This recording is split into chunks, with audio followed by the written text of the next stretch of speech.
আসসালামু আলাইকুম। আমি আজকে আপনাদের সামনে কিছু গুরুত্বপূর্ণ কথা এবং কিছু অনুমেয় কষ্ট এগুলো বলার জন্য এসেছি। আমি একজন পুলিশ সদস্য। আমি সমগ্র জাতির কাছে একটা অনুরোধ নিয়ে আসছি এবং আমার যারা পুলিশ ভাই বন্ধু ব্যাটসম্যান যারা আছেন, আমি সকলের উদ্দেশ্যে কিছু কথা বলার জন্য আসছি। সমগ্র দেশের মানুষের সামনে কিছু কথা বলার জন্য আসছি। যারা আজকে এই নতুন স্বাধীনতা যারা অর্জন করেছে, যে সমস্ত ছাত্ররা মারা গেছে, সাধারণ মানুষ মারা গেছে, সর্বস্তরের জনগণ যারা মারা গেছে, আমি তাদের প্রতি সমবেদনা এবং দুঃখ প্রকাশ করছি। এবং আমার যারা পুলিশে যারা মারা গেছেন যে সমস্ত ভাইয়েরা, তাদের প্রতি আমার সমবেদনা, তাদের পরিবারের জন্য আমার সমবেদনা। তো আমরা নিম্নপদস্থ কর্মকর্তারা যারা ডিপার্টমেন্টে চাকরি করি, আমাদের আদেশ মানতে হয়, নির্দেশ শুনতে হয়। আজ দেখেন যে সাধারণ শিক্ষার্থীরা মারা গেছে, পুলিশ যারা মারা গেছে তারা সব নিম্নপদস্থ কর্মকর্তারা, যারা আদেশ দিচ্ছেন নির্দেশ দিচ্ছেন, তারা কিন্তু কেউ মারা যায় নাই, বা অন্য কোনো বাহিনীর কোনো সদস্য মারা যায় নাই। তো এখানে একটা প্রশ্ন থেকে যাবে, পুলিশ কেন, পুলিশ কেন হয়? Police is so called. Police আজকে দেশের জাতীয় ভিলেন। এই পুলিশ সর্বপ্রথম ৭১-এর মুক্তিযুদ্ধের সময় রাজাকার বাহিনীর বিরুদ্ধে প্রথম কাউন্টার অ্যাটাক রাজারবাগ থেকে দিয়েছিল।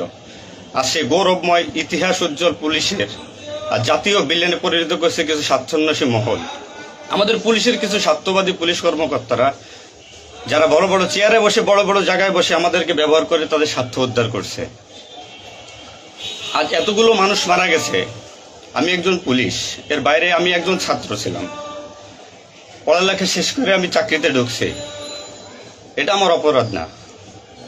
আমার ডিপার্টমেন্টকে কলুষিত করছে, এটা অপরাধ। আমি একজন সন্তানের বাবা, আমার 2 বছর বয়সে একজন সন্তান আছে। তো আমি একজন বাবা হিসেবে আমি মেনে নিতে পারি নাই। আমার ভাইয়েরা মারা গেছে, তা ছোট ছোট ছেলেমেয়েরা বলতেছে আমার বাবা কই, আমার বাবা কই। এগুলো মেনে নেওয়া যায় না, এগুলো কোনো মতেই মেনে নেওয়া যায় না। যারা সাধারণ মানুষ মারা গেছে তাদের পরিবারের কি অবস্থা? আজ আমার পুলিশে যেখানে পাচ্ছেন সেখানে নির্মমভাবে মৃত্যুবরণ করতেছে, পিটিয়ে পিটিয়ে মারতেছে। এর কারণ কি? আজ আমাদের কিছু সত্যের না স্বীকৃত বড় মহলের অফিসারদের কারণে। তারা বিভিন্ন লোকের তোষামোদি করে, বিভিন্ন পর্যায়ে আমাদের ঘাড়ে বন্দুক রেখে তারা মনে করেন দিনের পর দিন আমাদের নির্যাতন করে মানুষের বিরুদ্ধে লেলাই দিছে। হাজার হাজার কোটি টাকার মালিক হয়ে তারা এখন গা টাকা দিছে। এই মৃত্যুর ভার, এই পুলিশ মৃত্যুর ভার কে নেবে? পুলিশের মৃত্যুর বিচার হবে না এই বাংলাদেশে, আমি জানি। কিন্তু যারা এই নির্দেশদাতা, যারা এই নির্দেশ দিয়েছেন, তাদের প্রত্যেকের বিচার হবে। এবং চিহ্নিত যেসব পুলিশ অফিসারে পুলিশ ডিপার্টমেন্টে আছে, তাদের অবিলম্বে প্রত্যাহার চাই এবং তাদের বিচার চাই, যারা নির্দেশ দিয়ে সাধারণ মানুষকে খুন করাইছে পুলিশকে দিয়ে। আচ্ছা, এতগুলো পুলিশ মারা গেছে, এই সম্পূর্ণ দায়ভার এই ডিপার্টমেন্টের অফিসারদের নিতে হবে। কোন অফিসার দেখছেন রাস্তায় মারা গেছে? মারা যায়নি। তারা নির্দেশ দিয়ে সরে গেছে, পুলিশকে সামনে ঠেলে দিয়ে। এটা হত্যাকাণ্ড। এই হত্যাকাণ্ডের বিচার আমি চাই। সমগ্র পুলিশ ডিপার্টমেন্টের এই হত্যাকাণ্ডের বিচার চাই। অবিলম্বে সব দুর্নীতিবাজ পুলিশ কর্মকর্তাদের অব্যাহতি দিয়ে তাদের শাস্তির আওতায় আনতে হবে। এই পুলিশ হত্যার দায়, এই পুলিশ হত্যার বিচার তাদের দিয়ে করতে হবে। আমি জানি না আমার এই কথা বলাতে আমার কি হবে না হবে, আমি সে পরোয়া করি না। আমি শঙ্কিত সেই পরিবার নিয়ে, যারা মারা গেছে, তাদের ফ্যামিলি, তাদের বউ বাচ্চাগুলো এতিম হয়েছে। তা সাধারণ মানুষ মরেছেন, আমি তাদের থেকে ব্যতীত। নির্মমভাবে অত্যাচার করছে, এগুলো মেনে নেওয়ার মতো না। আমি সবাইকে অনুরোধ করব, আমার ভাই বন্ধু যারা আছেন, আমি কোনো উস্কানিমূলক কথা বলতে এখানে আসি নাই। আমি এখন সত্যি বাস্তব কথা বলতে আসছি। আমার কষ্টের সঙ্গে বলতে হয়, আমি একজন পুলিশ পরিবারের ছেলে। আমার বাবা অন ডিউটির অবস্থায় 2012 সালে মারা গেছেন। আমি পরিচয় দিতে পারছি মানুষের কাছে, আমি একজন পুলিশের সন্তান। আমার ছেলে মেয়ে কিভাবে পরিচয় দেবে তাদের সহপাঠীদের কাছে যে আমার বাবা একজন পুলিশ? কিভাবে পরিচয় দিবে? সিসি করবে? আজ মানুষের কাছে, জাতির কাছে সমগ্র পৃথিবীর কাছে মানুষ আজকে ভিলেন রূপে পাবলিক পরিচয় হয়ে গেছে। এই মানুষগুলো, এদের মৃত্যুর ভার, পুলিশ হত্যার ভার ডিপার্টমেন্টের সর্বোচ্চ পর্যায়ে থেকে সর্বনিম্ন পর্যায়ে এর সাথে যারা জড়িত ছিলেন তাদের দেওয়া লাগবে, তাদের এগেনস্টে হবে। প্রত্যেকটা পুলিশ সদস্য আজ বাইরে বেরোতে ভয় পাচ্ছে, মৃত্যুর ভয়। এখনো অনেক জায়গায় আমি নিউজ পাইলাম সকালবেলা, অনেকে পুলিশ মরে গেছে, তার কোনো হদিস নাই। এখন অনেকে আটকা আছে, সবাই প্রাণ ভয়ে, আজ পুলিশ প্রাণ ভয়ে লুকাচ্ছে। কিসের জন্য? আপনাদের কারণে, আপনাদের স্বার্থ উদ্ধারের কারণে পুলিশকে ব্যবহার করছেন প্রত্যেকটি ক্ষেত্রে। এটা আর কেউ মেনে নিতে পারলো, আমি ব্যক্তিগতভাবে মেনে নিতে পারবো না। প্রত্যেকে দায়ভার নিতে হবে আপনাদের। আজ নির্বিকারে যতগুলো মানুষ মারছেন,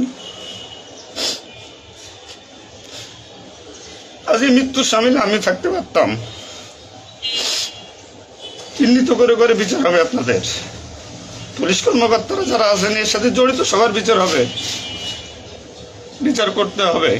কেউ না করুক, আমি করব।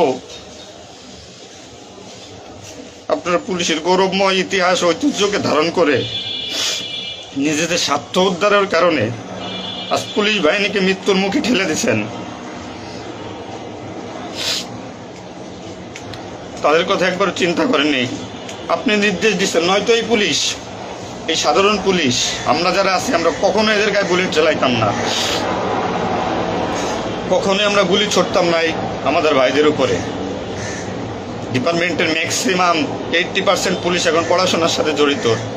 এভরি ওয়াল,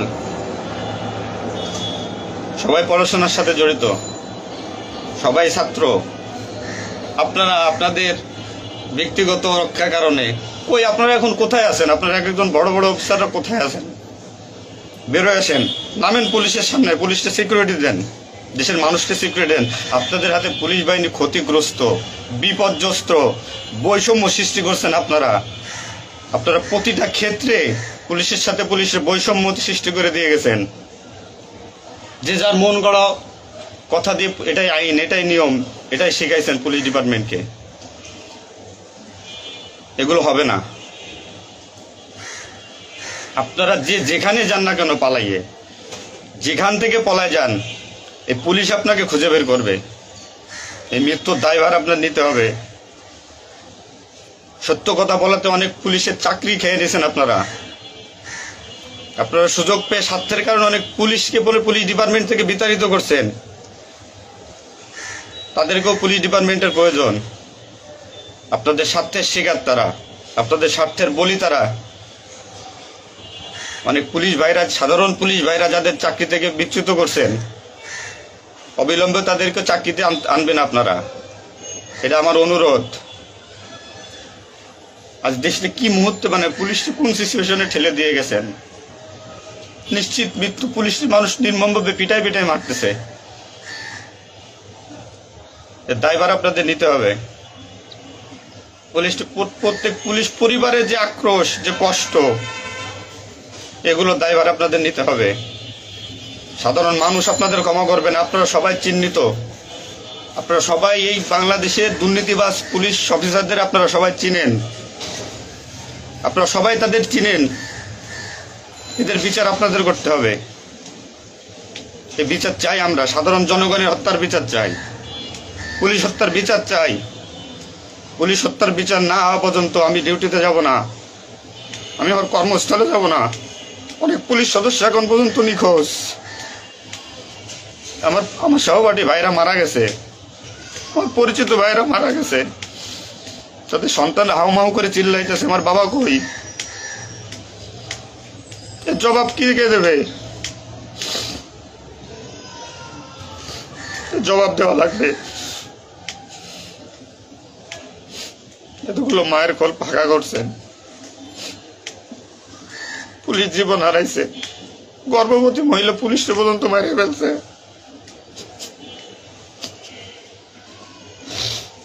নির্মম ভাবে মারছেন। এই দোষ আপনাদের।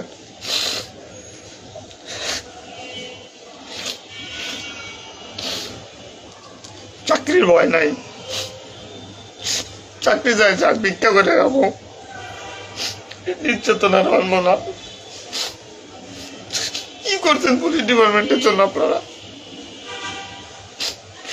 কত পুলিশ মারা গেছে তার তো ঠিক নাই। বিচার হবে, বিচার আমি করবো, কেন না করবো? পুলিশ ডিপার্টমেন্টে প্রত্যেকটা সেক্টরে দুর্নীতি। আমি পুলিশ হয়ে আমার কোনো কাজের জন্য আমাকে অর্থ দিতে হয়, টাকা দিতে হয়। এতে নির্লজ্জতার কি কি কি করবো আমি? সাধারণ মানুষ দূরের কথা, আমরা কোনো পুলিশের কাছে সহযোগিতার জন্য গেলে তারা আমাদেরকে মূল্যায়ন করে না, কোনো কাজে হেল্প করে না, কোনো কিছুতে সুবিধা দিতে চায় না। আজ ডিপার্টমেন্টে বৈষম্য সৃষ্টি করে থেকে গেছেন আপনারা।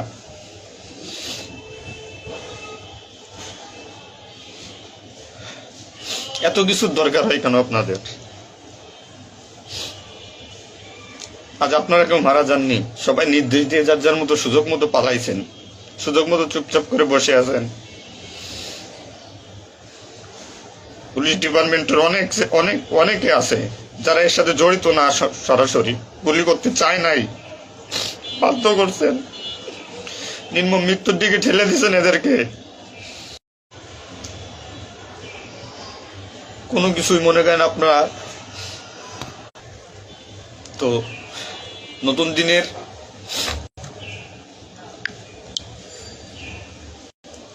নতুন দিনের সূচনা হয়েছে বাংলাদেশে, স্বাগত জানাই। আমি কোনো রাজনৈতিক দলের পরিপক্ষ না, আমি আজ পুলিশ। যে সরকারি আসবেন আমি সেই সরকারি গোলামি করতে হবে আমার। দেশের মানুষের জন্যই পুলিশ, আইন শৃঙ্খলার জন্যই পুলিশ, সাধারণ মানুষের জন্যই পুলিশ। তুমি পুলিশ আজকে কেন আতঙ্কের নাম হবে? পুলিশ মানুষ থেকে আজ কেন দূরে থাকবে? দিন শেষে পুলিশ মানুষ, পুলিশ কারো স্বামী, কারো বাবা, এটা চিন্তা করবেন। ডিপার্টমেন্টের যে সমস্ত অসাধু কর্মকর্তারা আছেন প্রত্যেকটা সেক্টরে শিক্ষা নেন। বিশেষ করে যারা আসছেন ঊর্ধ্বতন কর্মকর্তারা শিক্ষা নেন। আজ আপনাদের স্বার্থের কারণে, আপনাদের কারণে আজ ডিপার্টমেন্টের এই অবস্থা। তছনছ হয়ে গেছে পুলিশ ডিপার্টমেন্ট। কথা বলার মতো কোনো ওয়ে নাই, কথা বলতে পারতেছি না। আমি তো বেঁচে আছি, তারা মারা গেছে কি নির্মম ভাবে মারা গেছে, মেরে ফেলছেন আপনারা। তো আমি শুধু পুলিশ বাহিনীরা যারা আক্রান্ত করছেন আপনাদের বিচার করব, আপনাদের বিচার হবে। সবকিছু দায়ভার আপনাদের। ঘুমাইতে পারি না এই কয়দিনে, ভয়তে, চিন্তায়। মারা যাওয়া পুলিশের ছেলেমেয়েরাও চিৎকার করে বলতেছে আমার বাবা কই। তো সহ্য করার মতো না, মানুষ হিসেবে সহ্য করার মতো না। তো পরিশেষে একটা কথা বলবো, আমার যারা ডিপার্টমেন্টে আছেন, চাকরি করতেছেন করেন, সমস্যা নাই, চাকরি ছাড়ারও দরকার নাই।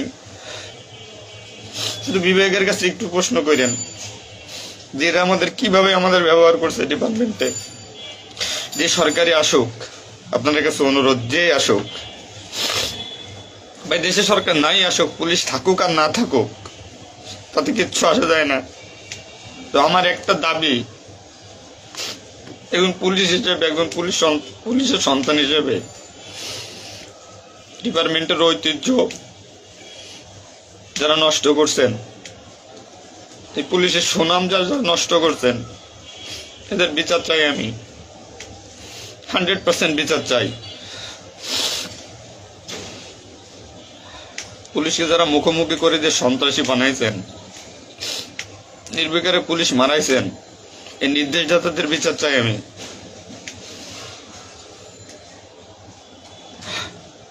এবং দেশের আইন শৃঙ্খলা পরিবেশ নিয়ন্ত্রণে আনতে সর্বপ্রথমে পুলিশ বাহিনীকে সুশৃঙ্খল করতে হবে। আমি আর অনুরোধ সবার কাছে, যে আপনারা পুলিশকে খারাপ চোখে দেখবেন না, যে আমরা যারা নিম্নপদস্থ কর্মকর্তারা আছি, যারা চাকরি করতেছি, আমরা আদেশের গোলাম। আমাদের যেভাবে আদেশ দেয়, যেভাবে নির্দেশ দেয়, আমরা ওইভাবে কাজ করি, ওইভাবে আমাদের চলতে হয়। যে ভীতি, না মানলে চাকরি চলে যাবে, যাক, এ চাকরির প্রতি আর এখন কোনো নাই। তবে আমার ডিপার্টমেন্টের যে সমস্ত ভাইরা মারা গেছে, সাধারণ মানুষ যারা মারা গেছে, তাদের আমরা আর ফিরে পাবো না, হয়তো পাবোই না। তো আমার একটা অনুরোধ, আগে পুলিশ বাহিনীটাকে সুশৃঙ্খল করুন, আইন শৃঙ্খলা সুশৃঙ্খল করবেন। এবং আপনারা যারা সাধারণ মনে করতেছেন পুলিশ ঘৃণিত, পুলিশ অপরাধী, হ্যাঁ পুলিশ অপরাধী, পুলিশ অপরাধ করছে তার চাকরি বাঁচানোর জন্য, এবং তার মাসুল পুলিশকে দিতে হয়েছে জীবনের বিনিময়ে। আপনারা দয়া করে কেউ পুলিশকে খারাপ বলবেন না। পুলিশের প্রতি অনেক, পুলিশ আপনাদের শুভাকাঙ্ক্ষী। এবং বাংলাদেশের যে বর্তমান পরিস্থিতির উপরে আমি একটা কথাই বলবো, সর্বস্তরের মানুষকে, দেশটাকে আবার সুন্দরভাবে গড়তে হবে, এটাই সবচেয়ে বড় কথা। ফার্স্ট অফ অল এটাই হচ্ছে বাস্তবতা। দেশটাকে আমরা সবাই মিলে গড়ব। এবং পুলিশ বাহিনীর আপনারা যারা পুলিশে আছেন, আপনারা সুশৃঙ্খল হন, মানুষের প্রতি আনুগত্য হন এবং শিক্ষা নেন। এত বড় একটা স্বাধীনতা না হইলে এটা মানুষ কখনো বুঝতো না, বা আমরা পুলিশটা বুঝতাম না যে আমাদের অর্জন কি, আমাদের মানুষের আস্থা কি আমাদের উপরে, বা আমাদের কি করা উচিত। আপনার সবার কাছে অনুরোধ থাকবে, আমার পুলিশ ডিপার্টমেন্টের প্রত্যেকটা সেক্টরের বন্ধু বান্ধব, সিনিয়র জুনিয়র যারা আছেন, আপনারা শিক্ষা নেন, নতুনভাবে পুলিশ ডিপার্টমেন্টটাকে গড়েন, মানসিকতা চেঞ্জ করেন। এবং পুলিশ ডিপার্টমেন্টে যারা আপনাকে ব্যবহার করবে, যারা স্বার্থের জন্য ব্যবহার করবে, তাদের সরাসরি ধরিয়ে দেন, সরাসরি ধরিয়ে দিবেন। পুলিশের প্রত্যেকটা সেক্টরে দুর্নীতি, এই দুর্নীতিবাজদের ধরিয়ে দেন। এদের ধরায় না দিতে পারলে পুলিশ ডিপার্টমেন্ট কোনোদিন শুদ্ধ হবে না। আর দিনের পর দিন এরা মনে করেন আমাদের সাথে বৈষম্যমূলক সৃষ্টি করে এদের নিজেদের স্বার্থ হাসিল করবে। তো সবার কাছে আমার একটা অনুরোধ, আপনারা সবাই ভালো থাকবেন আর আমাদের পুলিশের জন্য দোয়া করবেন, যাতে আমরা একটা সুশৃঙ্খল বাহিনী হিসেবে রিইউনিয়ন, পুনরায় পুলিশ ডিপার্টমেন্টটাকে আবার গড়ব, এই শিক্ষা থেকে শিক্ষা নিয়ে, যে পুলিশ কখনো মানুষের দুশ্মন নয়, পুলিশ মানুষের শত্রু নয়, পুলিশ মানুষের বন্ধু, জনগণের বন্ধু। এটা আমরা প্রমাণ করব। এই মানসিকতা নিয়ে তৈরি হন আগামী দিনের নতুন পুলিশ বাহিনী গড়ার জন্য।